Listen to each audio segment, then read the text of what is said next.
তৃতীয় নাম্বার হাদিস, ইমাম আবু দাউদ রাহমাতুল্লাহি আলাইহি তার কিতাব সুনান আবি দাউদে আশ্চর্যজনক একটা হাদিস উল্লেখ করেছেন। রাসূলের বিশিষ্ট সাহাবী হযরত আবু হুরায়রা রাদিয়াল্লাহু তাআলা আনহু হাদিসখানা বর্ণনা করেন। উনি বলেন, কানা রাজুলানি ফি বানি ইসরাঈলা মুতাসাওয়াদিকাইনি, বানি ইসরাঈলের দুই ব্যক্তি ছিল, বন্ধু।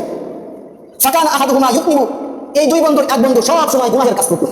ওয়াল আখারু মুস্তাহিদুন ফিল ইবাদা, আরেকজন সব সময় আল্লাহর ইবাদতে মগ্ন থাকতো, আল্লাহর ইবাদতের ভিতরে কাটিয়ে দিত। ফাকানা লা ইয়াজালুল মুস্তাহিদু ইয়ারাল আখার আকসির, তো যে বন্ধু ভালো কাজ করতো, সবসময় আল্লাহর ইবাদত বন্দেগীতে কাটাতো, ওই বন্ধু পাপিষ্ঠ বন্ধুকে বললো, লা ইয়াজালুল মুস্তাহিদু ইয়ারাল আখার আকসির, বন্ধু অনেক গুনার কাজ করেছো, এখন বিরত থাকো, আর গুনার কাজ করো না। সালাতা ইয়াওমান আলা যামবিন, এই বন্ধু ধারাবাহিকভাবে ঘটনাক্রমে একদিন ওই বন্ধুকে দেখে গুনার কাজ করতেছে। তখন সে তাকে বলে, খাল্লিনি ওয়া রাব্বি, বন্ধু দোস্ত আমাকে আমার রবের উপর এবং আমার এই কাজের উপর ছেড়ে দাও। আবুইসা আলাইয়া রাকিবা, তোমাকে কি আমার কর্মবিধায়ক হিসাবে প্রেরণ করা হয়েছে? আমি কি কাজ করি না করি এটা দেখাশোনার জন্য কি তোমাকে প্রেরণ করা হয়েছে? আমি যে কাজ করি তুমি আমাকে ছেড়ে দাও।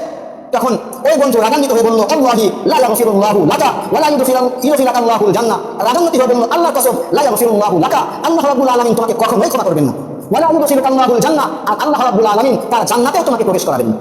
পাপিষ্ঠ বন্ধুকে লক্ষ্য করে ওই আরেক বন্ধু, যে বন্ধু সবসময় ইবাদত করতো, বন্দেগী করতো, এই বন্ধু বলল, আল্লাহ কখনোই তোমাকে ক্ষমা করবে না এবং আল্লাহর জান্নাতে তোমাকে কখনোই প্রবেশ করাবে না। এরপরে আল্লাহ রাসূল সাল্লাল্লাহু আলাইহি ওয়াসাল্লাম বলেন, সাফাবিযা আরওয়াহুমা, হঠাৎ করে দুই বন্ধুই মৃত্যুবরণ করে।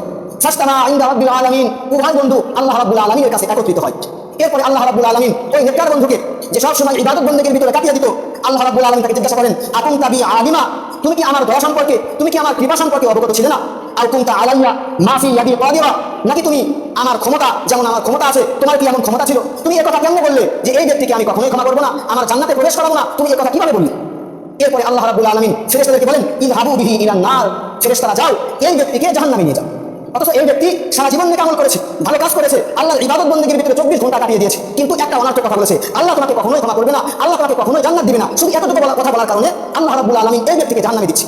এরপরে হযরত আবু হুরায়রা রাদিয়াল্লাহু তাআলা আনহু বলেন, ফাওয়াল্লাহি ওয়াল্লাযী নাফসি বিয়াদিহি, ওই আল্লাহর কসম, যেই আল্লাহর হাতে আমি আবু হুরায়রার জান, লা তাকাল্লামা বিকালিমাতিন, এই ব্যক্তি এমন একটা কথা বলেছে, আও বাকাত দুনিয়া ওয়াল আখিরা, যেই কথাটা তার দুনিয়া এবং আখিরাত সব কিছুকে ধ্বংস করে দিয়েছে। শুধু এতটুকু কথা বলার কারণে তার দুনিয়াও শেষ, আখিরাতও শেষ। তো মুহতারাম হাজিরিন, যে কথা বলতেছিলাম, অনেক সময় মানুষ অহেতু কথার কারণে, অনেক সময় মানুষ অনর্থক কথার কারণে, ওয়াকিজু কথার কারণে, বেহুদা কথার কারণে জাহান্নামে চলে যান। যে কথা বলতেছিলাম, মানুষের মুক্তির পথ তিনটি।